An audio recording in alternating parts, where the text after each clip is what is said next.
That's all I ever wanted. All I ever wanted was to be a mum, get married, be a mum. It was like I was up against so much from the get-go. It's so important for the men to be able to grieve as well.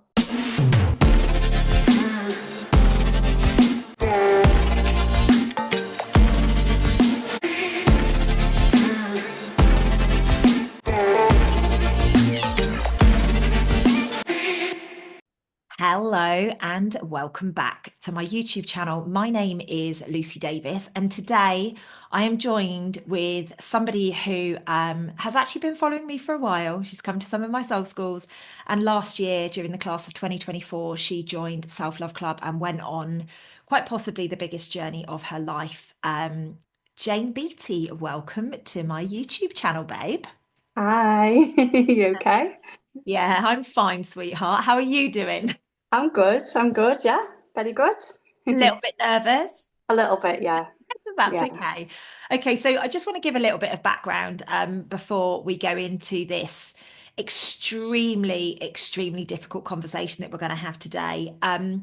Jane, like I say, over the years, I've seen her at my seminars. I've seen her contributing on my posts and in my groups and things like that. And so I've kind of known who you were for a while. And then in 2024, you signed up for Self Love Club, and I had the privilege of coaching you. And really, it was only then that I understood the extent of what you had been through. And I'm going to be honest with you, I don't know if I've ever said this to you, but speaking with you really helped me understand some of the things that had gone on with me. And I know that the gift that I gave you from us going through that coaching program together was a gift of freedom that you hadn't experienced in over 20 years. Yeah. Ladies and gents, this conversation may well end up with Jane and I just crying at each other. We're going to do our best to, be as real and raw and authentic as possible. However, this subject is very dear to my heart. 24 years of heartbreak and 6 miscarriages later. So, this is a super touchy subject for me. However, I know that there are millions of women around the world who are experiencing and have experienced what I have been through, what Jane has been through. And now is the time where Jane has gone, do you know what, Lucy? I want to talk about it. So, Jane, thank you for. I feel emotional already. I don't know about you. I'm ready to cry. Same. Yeah. Um, Thank you for agreeing to do this. I know when I first spoke to you about one day you will speak out about your story, you looked at me as if I had two heads. And then because you weren't even in a place at that point to look No. at it yourself, let alone think about speaking about it. So, babe, we know this is going to be a raw video today, and we know that this is going to be quite heartbreaking. So, do you mind giving me a little bit of backstory on your pregnancy journey? Yeah. So that's all I ever wanted. All I ever wanted was to be a mum, get married, be a mum. Got married quite young. I was 24 when I got married. I'm divorced now. But I did. That's all I wanted. I just like set my sights on it. Just wanted a baby. Unfortunately, I was diagnosed with endometriosis. And I was told I'd never have children naturally. So I did go through an IVF journey, which in itself was horrific.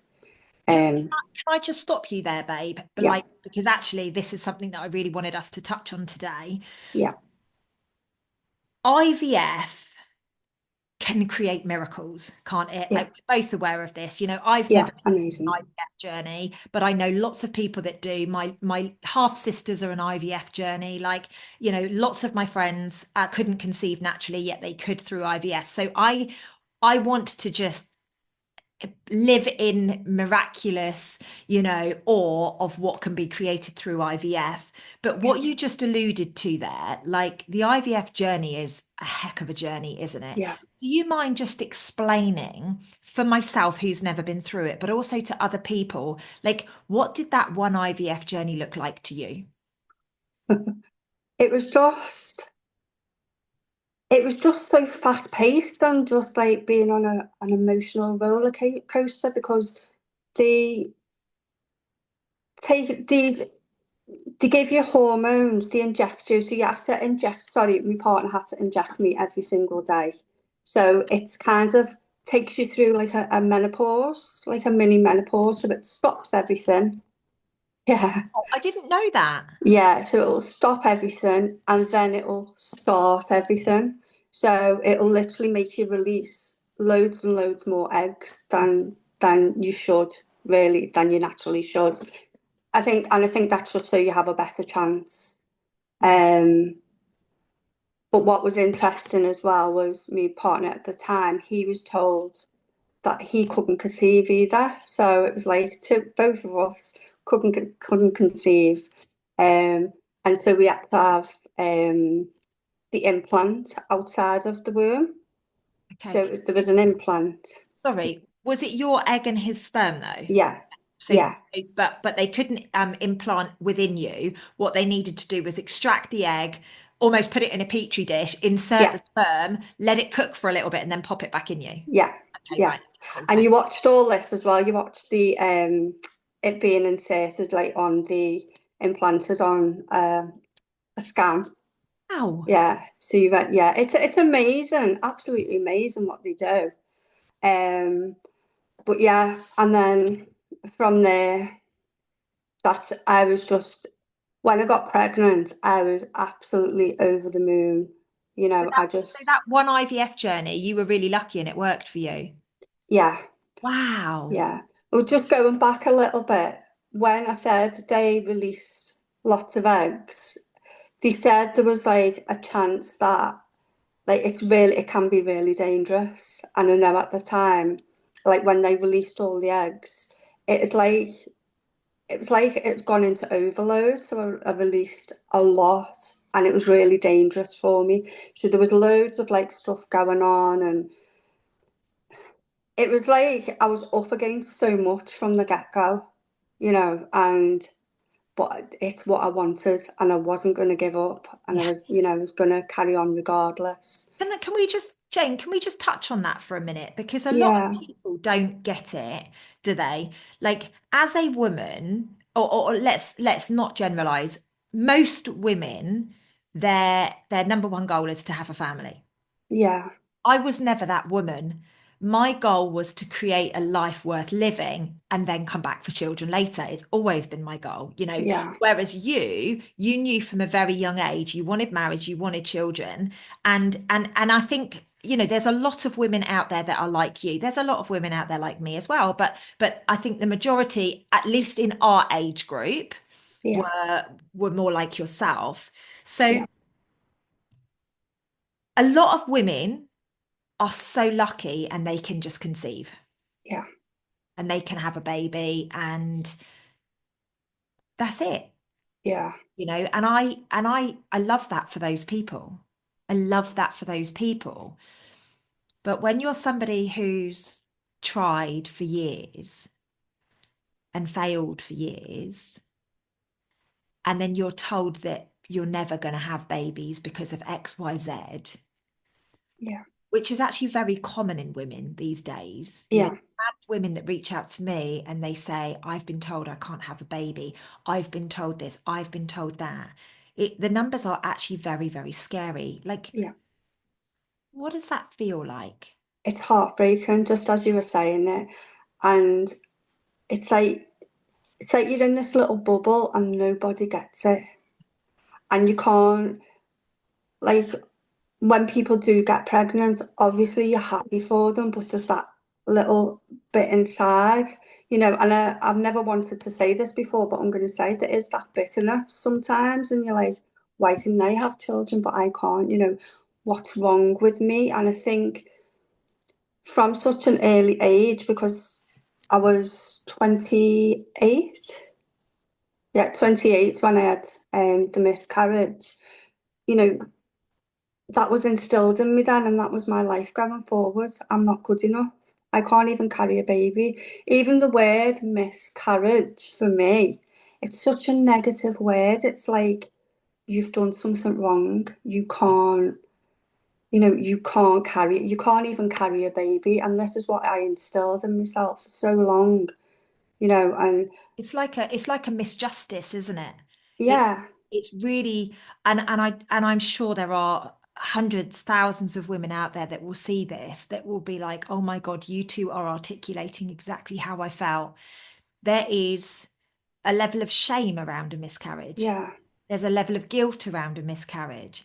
I don't yeah, know about you, but particularly my miscarriage in 2023, like I blamed my partner for me lifting too much heavy shopping. For me, like literally, I blamed him, you know, yeah, probably not to his face, but in my head, I blamed him.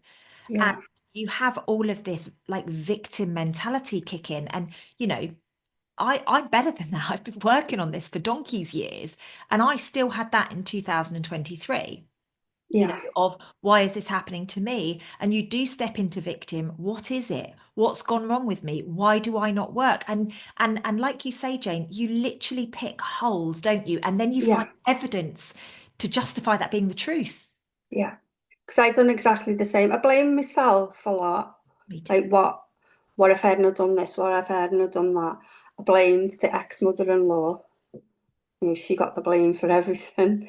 Um, and then because it was an IVF journey as well, everyone, when I was working with my ex-husband at the time, we worked together. Oh, And when I went back to work, they all knew I was pregnant. And then when I went back to work, the baby was gone, and oh. everyone knew, but no one talked about it. Jane, And I I think just, that's one of the most challenging bits, isn't it? Is none yeah, of us know what to say. yeah, Like I remember the 2023, my partner kept saying to me, I don't know how to reach you.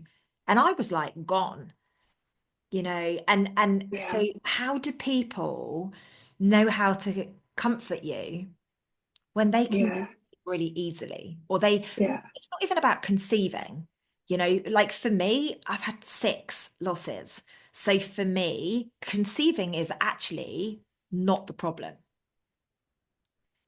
It's maintaining the pregnancy that's the problem. So yeah, I just want to touch on that because I know other people out there wouldn't have had such a straightforward, you know, journey of loss or yeah. whatever that might be. You know, it doesn't always happen a few weeks in, as we're about to hear from Jane. So Jane, you know, you've got the shame, you've got the guilt, you've got the blame for yourself, other people.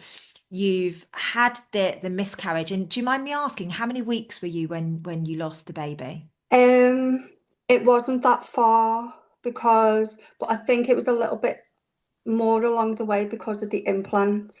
So because the embryo was implanted. So I think it was only a matter of weeks, only Ah, a few weeks. yeah, yeah. Yeah. It's Because it was New Year's Eve. I'll never forget. Because I lost the baby New Year's Eve. And and this is where a lot of the guilt and shame came from, is I literally was so brutal. I got up and left on New Year's Day. That's it. Up, left, gone. And now that's how I felt. I think we need to discuss this because men, if you're watching, please bear with us when we have this conversation. And Yeah. ladies, I did very similar. I lost the baby, I think, on the Thursday. On the Sunday, I'd packed my stuff and I'd left. I don't think anybody understands the trauma a woman goes through losing a baby. I'm not taking it away from the men. It must be heartbreaking for the men as well. But we have these pregnancy hormones still running through us, which are crazy. They send us cray cray. And, you know, at the best of times, they send us cray cray, right? But, Yeah. you know, you've got this amplified level of hormones because your body still believes it's pregnant. And depending on who you are, you might lean into your partner because, you know, you don't want to be on your own or whatever. But other people, clearly like yourself and I, Jane, we grabbed our shit and we ran because we were hurt. Yeah. And I just wanted to say as well, like for me, like I understand now that it's so important for the men to be able to grieve as well, because I don't think they are. They've got to try and keep it together, for the woman, And I feel like, you know, men are given a hard rap as well in these situations. And, you know, we've talked about it when we've done the coaching. You know, I felt awful because I didn't give him the chance to grieve. You know, I just up and left, Yeah. you know. And do you know what's beautiful about this, Jane? I probably shared this with you through the coaching, but you know, I've been really lucky to be able to sit down and have that conversation with my ex since and apologize and him forgive me and me forgive him for all of the hideousness that went on through that period. And, you know, I'm not saying that everybody needs to do that, but if you're listening to this and you're still holding resentment and you're still feeling guilty and you're still feeling shameful and you're still feeling like maybe I shouldn't have done this or maybe I shouldn't have done that, maybe just consider, even if you're not going to reach out to the person like physically,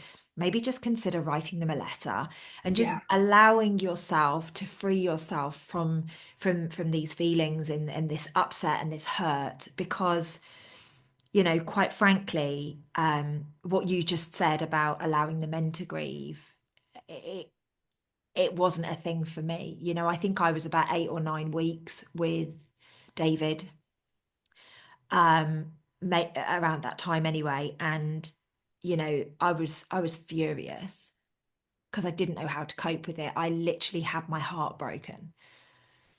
And you know it's the set, it doesn't matter where you are in the journey, and you know some people lose babies a lot later on and whatever, but you know it doesn't matter where you are in the cycle, like none of it makes sense. mm, None of it makes sense. yeah. And that's what I wanted to say when you were saying like you were heartbroken and, you know, holding on to that anger and the guilt and the shame. You know, there has got to come a point where you do have to let that go because, as we've seen, you know, on my journey, it's made me really, in the past, it did make me unwell. Yeah. So let's just talk about that, Jane. So very, very sad. You had a miscarriage after your IVF journey. Your response was to run away. You then had a number of health issues off the back of the pregnancy. Do you mind sharing a little bit about that or? Yeah, so I already had been diagnosed with the endometriosis, um, and there was heart issues too. Um, Did the heart issues start after the loss of the baby? so they said I'd always had it, but then when they looked into it, um, they said it was hereditary, but neither my mum or my dad had it. Um, so they did say I had it like from my early 20s. It was they could detect it. Um, and there was some symptoms like I get breathless and stuff like that. Um,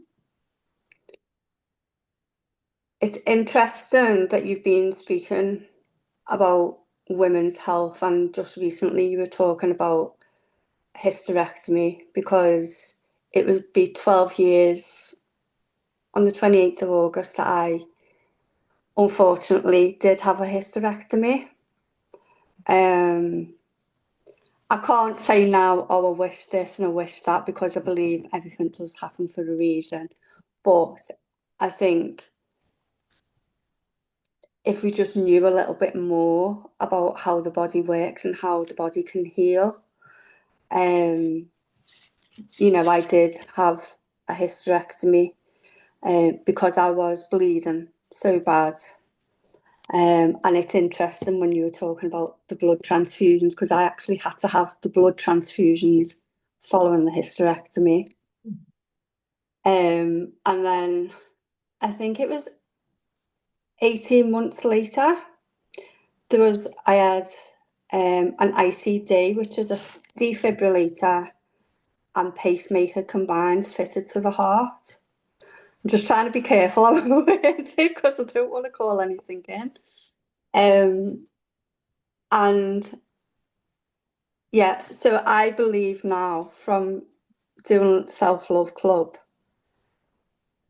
because I was so heartbroken. Because when I lost the baby, I was heartbroken for like 20 years. And then when I had the hysterectomy, that was just like the final. I don't know what I'm doing here anymore. Like, what is the point in life? What is, like, I can't have children, so what is the point? I was so heartbroken. Okay, babe. I was in such a dark place, and I just didn't know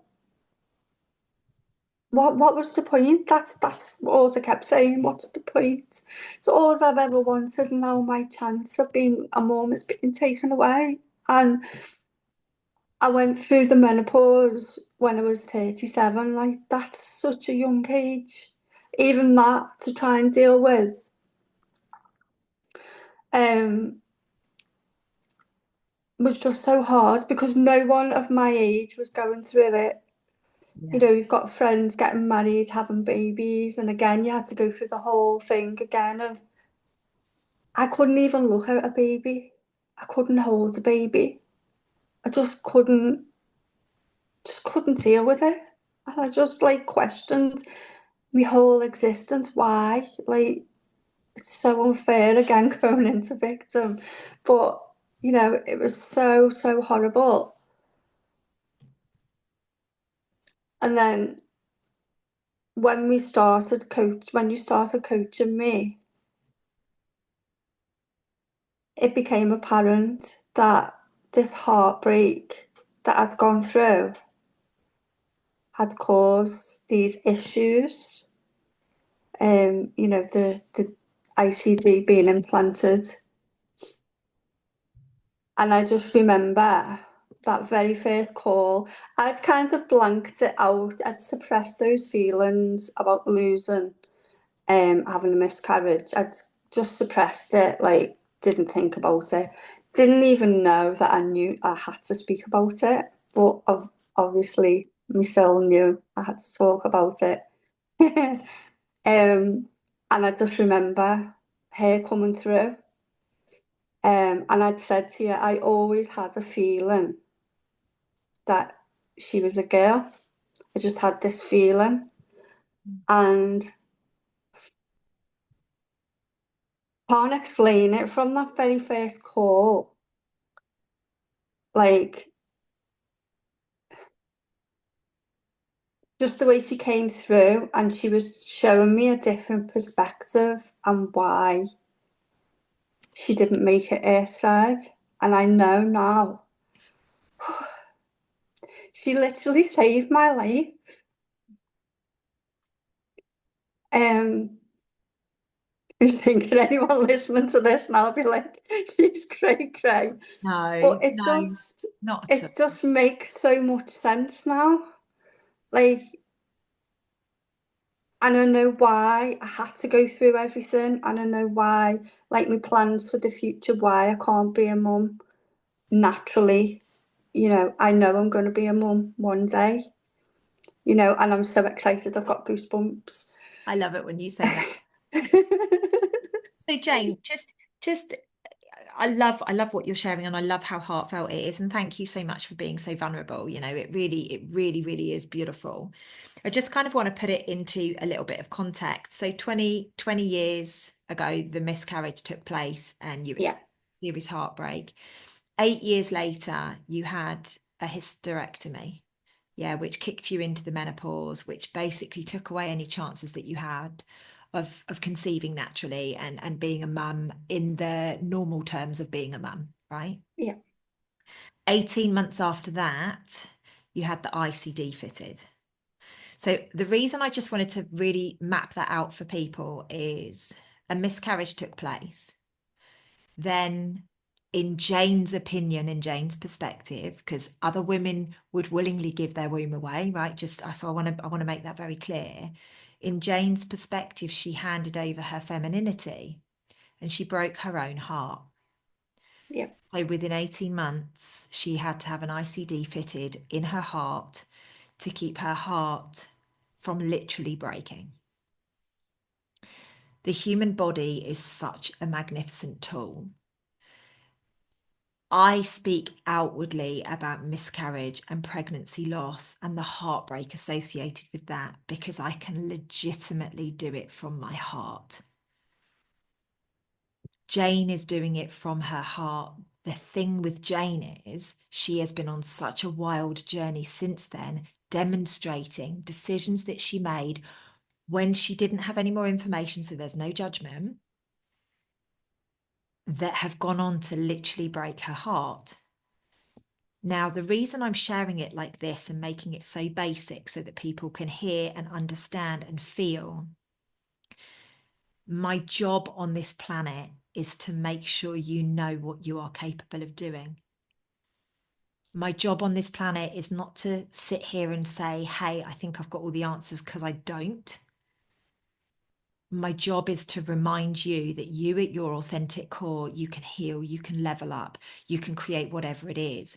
Now, obviously, I can't say to Jane, we're going to help you rebuild a new womb and conceive naturally, because that's ridiculous. It's utterly ridiculous. I mean, somewhere out there, I would love that to be true for you. But right now, in the experience that we're living, I'm not going to fill you through full of nonsense. However, when you started Self Love Club with Mhm. me, you told me, well, you didn't tell me, but you were pretending to yourself that you'd got over the baby. Yeah. You were pretending to yourself that these issues with your health were just a thing that you had to put up with. Yeah. What happened with the ICD as you went through the program? Thanks for putting it so. Thanks for putting it like that, because I was just like, and this happened and this happened, because I just wanted to talk about it, because No, I've not openly spoken about this before. we want to hear you Um, talk about it. I just need to come back so that, like, and every now and again just put it together so that people can keep no. up. But you are doing a phenomenal job. And I think, ladies and gents, please do let her know she's doing an amazing job when you watch this, because you truly are. You really, really are. Oh, but that was fabulously put. Thank you. So, I am listening. so, well, we started Self Love Club in September. I think it was November. I went for a routine checkup at the hospital, like I do every year. And he was just like, I'd had some tests done, and he was just looking at some of the results. And he said, oh, that was it. It was coming up to 10 years since it had been fitted. And he said, we can take it, we can put a smaller one in, or we can change the battery. And in my head, I was thinking, I don't want this in me anymore. I don't need it. You can tell you'd been hanging out with me for 2 months. But I was having a proper battle in my head with my ego, and my ego was like, tell him. And I was like, no, no. So in the end, I just said to him, look, how do you feel about me? Can you take this out? And he was like, yeah, I've done it before. So I was like, well, will you take this out for me? Bless him, I've known him for so long. He's seen me go through a journey, and I think he's quite intrigued as well. He was like, how is she doing this? Um, so he said, I need to do a few more tests. So we had to get on the exercise bike, and he had to do some scans. And he said, if I had to put you through now to have an ICD fitted, we do like a scoring system, and anything between 2 and 4 is classed as low risk. And I was 2.88. What great numbers. And now, and he said, you have got a better score than me. So in a couple of weeks, I'm going back. He said to me, we can take it out. We just need to have it finalised. So I'm going back in a couple of weeks, and it's coming out. Yes, I'm telling him it's Jane. coming out. Yes, I love this for you. Like, honestly, I love this so much for you. I get so excited. And I need to be honest with you guys. When we start Self Love Club in September each year, I have got no clue what's going to come at me. I had no idea that Jane had all of this stuff going on. It wasn't like I got a bio or anything like that. She just trusted that she had to go on this journey. And I think there's a couple of key things that we need to talk about here.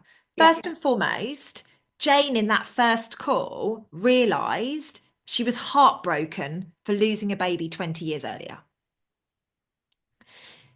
If you lost a baby 20 years ago, or 5 years ago, or last week, chances are you are heartbroken. You might have pretended that you're okay. You might have pretended that you can get over it and get past it, but chances are you are heartbroken.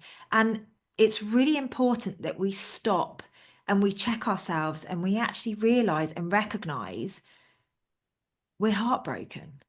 Doesn't matter if it's a week or 2 weeks or 5 weeks or whatever it is. Like, it's really important that we recognize it's a big thing. Our body has believed us to be going on a particular journey.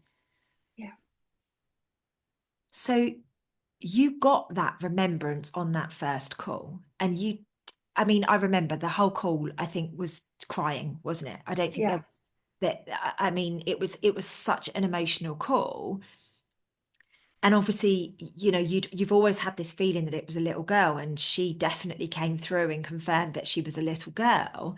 And it almost like gave you that peace, Yeah. to be able to go, I knew it was a little girl. I can now kind of look for signs to do with my little girl, and I can create a future with my little girl in it without her physically being there, because I don't want Jane to be delusional that her child is going to pop up from underneath the tree somewhere or something. Like, we need to be realistic about this stuff. Yeah. And then what happened over the course of the journey is you really started to take your power back, didn't you? And as your heart started to rebuild, as you started to build a connection with your spirit baby, as you started to hear the calls to wear certain colors. So Olivia, who is Jane's daughter, Jane called her Olivia, loves the bright pink, which is why Jane is wearing bright pink today. Jane Mhm. started listening to the memos. She realized that her daughter's been trying to communicate with her for years by leaving bright pink things in her way and other different signs like that. And I'm not saying that this is going to be your piece, but this was Jane's piece. Jane found her piece. And then what started to happen very quickly off the back of that was your heart started to rebuild itself. Yeah. Yeah. How does it feel to you knowing that a lot of that stuff for the last 20 years was emotional?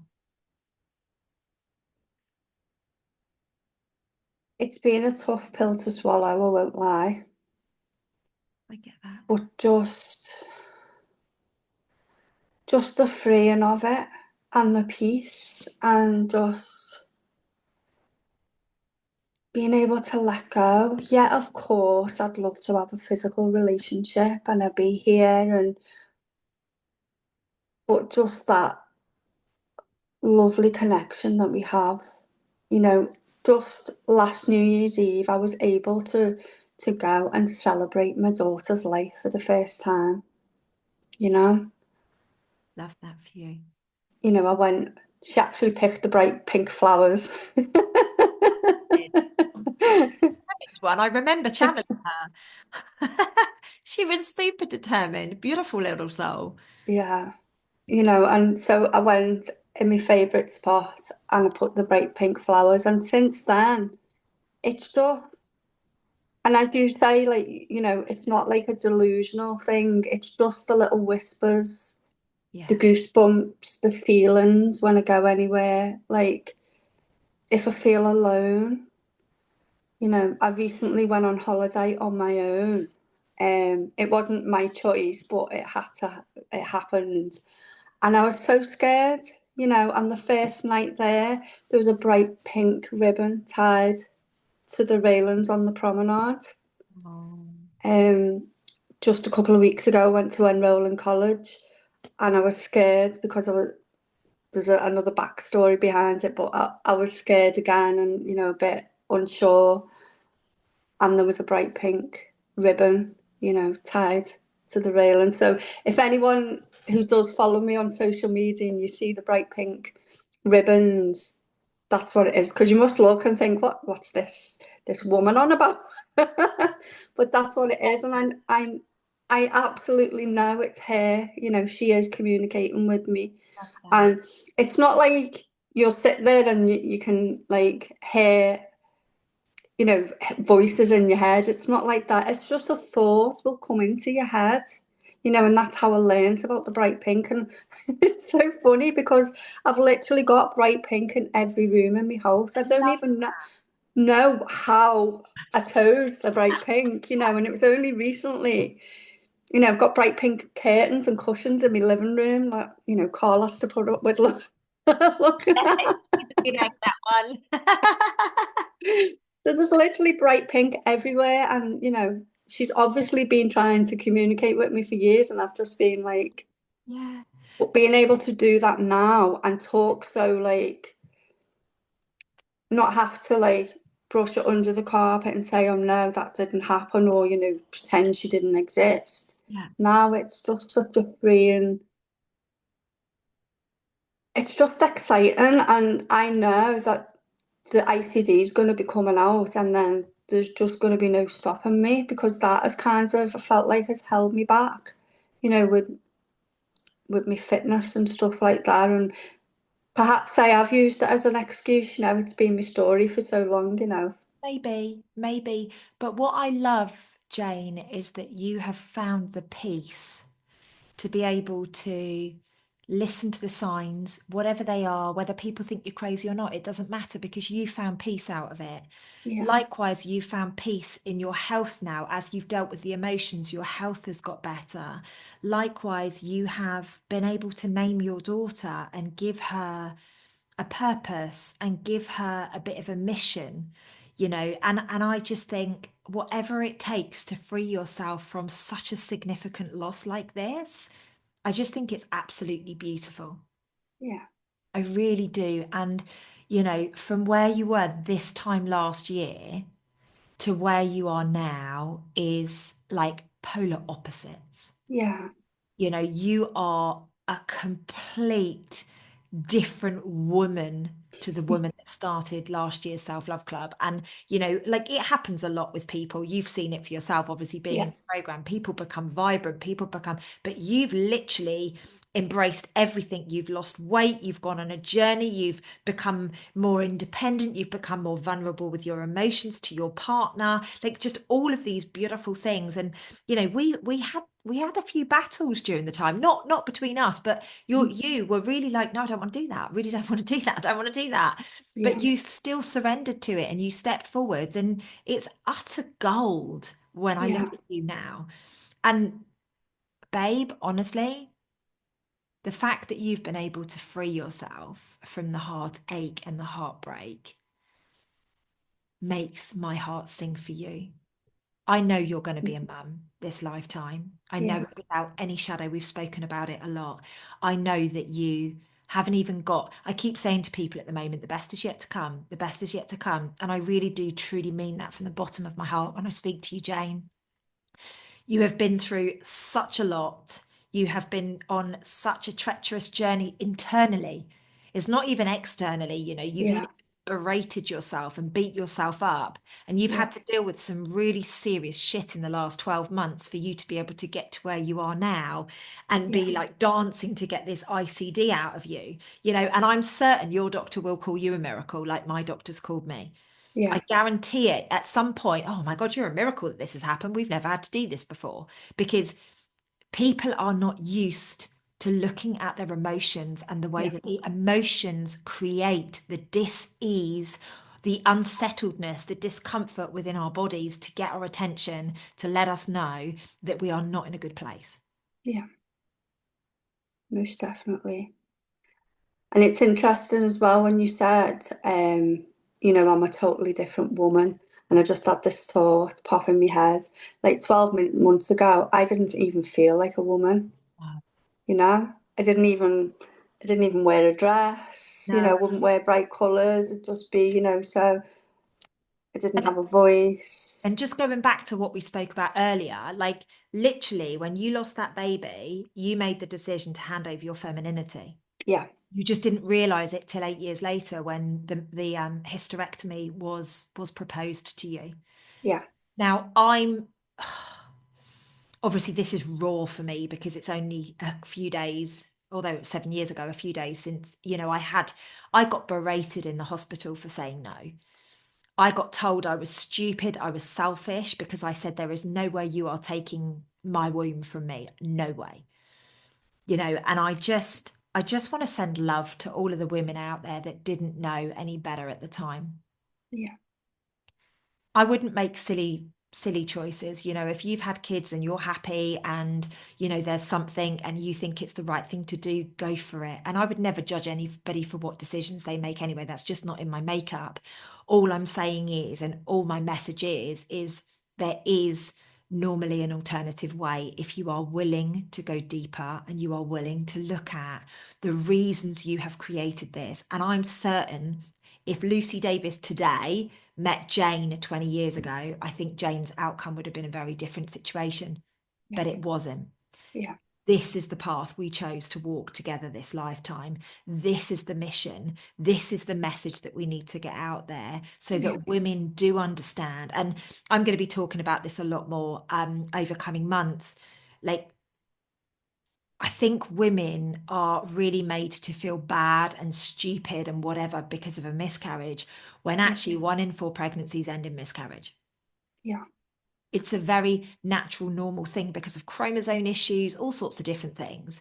yeah, Then you add a complex blood type like mine in, and all sorts of other things like that. And, we're opening up a whole can of worms. The thing is, I have invested the last, particularly since David and I lost the baby in 2023, April, so 2.5 years, I've really invested getting to the bottom of it. Like I've pushed doctors, I've had every test done known to man, I've like everything you could possibly imagine. And this is my gift that I am going to honor the world with because I didn't know. Women don't know. And like you say, people might think I'm bonkers and batshit crazy. However, at least I'm doing my bit sharing a message because one person out there might hear it and might successfully go on to have a baby. yeah. Love that. Absolutely love that. I'm on a mission with this. And Yeah, that's why when you reached out and said, you know what, I'm ready to talk, I was like, oh my yeah, God, this is the perfect conversation to start this mission that I'm on. Like yeah, I'm on one. People know when I say I'm on one, they're like, oh God, buckle down, Lucy's on one. But I'm seriously on one with this. I yeah, think we've all had such a raw deal. And it's time to remove that. It's time to encourage people to do the do and, take the steps and actually take back their power. definitely. Love it. Base, my girl. So, Jane, is there any parting words that you'd like to say to anybody who's, maybe gone through something similar to you, or maybe, they've just had a miscarriage or something like that? Like, is there anything that you would like to say that would give hope or any advice that you'd give? Talk about it. I love that. Don't hold it in because it's interesting because you're talking about grief, like that affects the lungs and the heart. So obviously in my case it affected the heart. Um I suppressed them feelings for 20 years. I just went on a downward spiral, Did you started know? partying. Did you know you were on a downward spiral, or did it just happen? It just happened, but I was just yeah, I just pressed that self-destruct button, Yeah. you know. Well, because you And didn't on the outside, sorry, didn't know any better and you didn't have the support, right? no, but on the outside, and this is what's so interesting, people will say, you know, you wouldn't know there was anything wrong. I didn't know. When I have talked about things, people, I didn't know that, or didn't know that that was going on. Because we get so good, don't we, at putting that mask on and I'm fine. Nothing's gonna, and that's the way I was for years. Nothing's gonna get me, and I probably carried on in my job I'm, oh, I'm good at this. This is one thing I'm good at. You know, Exactly. and I just didn't look at the emotions. And I would say to anyone now, look, talk about it, even if it's, get some professional help, speak to a therapist. Yeah, for sure. Um, very much agree with that. Get a coach, get a therapist, there's lots of free groups out there. In my investigative work of recent, I'm shocked at how much free stuff there is out there for people. But the thing is, with people like you and I, Jane, we don't go looking for it because we're Yeah, fine. We've got stip up at a lip, typical Brits, we'll be okay. yeah, But actually, there are charities out there, there are services out there that will counsel you, they will coach you, they will help you if you don't have the money to pay. yeah, I'm a big fan of, look, if you can afford to pay, pay. Like, let the people that can't afford it get the free help. But if there is stuff out there that can help you, there are groups, yeah, and honestly, with obviously with the AI now, you can just pop it in AI and just ask, who can I reach out to for miscarriage yeah, support, or baby loss support, or pregnancy support, or whatever it is that you're looking for. And I yeah. think we really do need to become a nation where we're comfortable talking about our emotions, but we're also comfortable asking for help. Yeah, definitely. Because I think it's so hard as well when you do, have the miscarriage. Like you will have a scan to say, yeah, you know, and then that's it. You just sent on your way. So I do think, you know, then you start thinking, oh, well, this just must be the norm, so It's just quite a talk heartless about it. process, actually, isn't it? It's quite Yeah, heartless. yeah, You're excited because you've got this baby growing inside you, or that this embryo, and then yeah, the next thing it's just like, oh yeah, yeah, and it's like you're disregarded like an old yeah, bag, isn't it? It's yeah. quite. It's kind of like you get the scan and they'll say, oh, yeah, it's gone. And Yeah. that's it. And it's like, wow, Mm. So I think from the offset, it's kind of like, right, you toughen up and off you go, kind of thing, Yeah. you It's know. it's a really tricky journey. And you know what, Jane? I just think you've been so brave this morning. Oh, thank you. I Thanks for having me. appreciate it so much. I know we've spoken about it for a long time, and I know we always said that we would get round to it, but this really has been, I think, a powerful conversation, and hopefully one that we can have more conversations with other women, and because I do think it would be really helpful to talk about with different people, their experiences, because some people have pain, some people don't have pain. Some people lose the baby, but they don't lose the baby until a couple of weeks down the line. Like, I think it's really important, to just go through things, and also let's start to look at the emotions which block us and our Yeah, fertility, and things that we desire for our lives, right? yeah, definitely.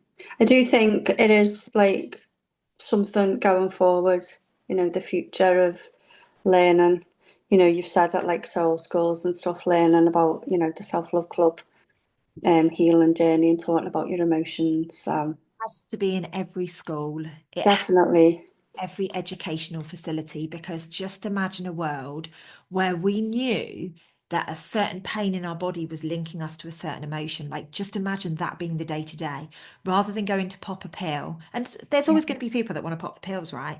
But imagine your children getting the memo that this is what that means, and actually being able to do something about it and talk to their mum or dad or their brother or their sister or whoever their safeguarder is, to be able to free that emotion. Like, yeah, that's what the world is supposed to be, right? That's the world yeah. that we're supposed to be creating right now.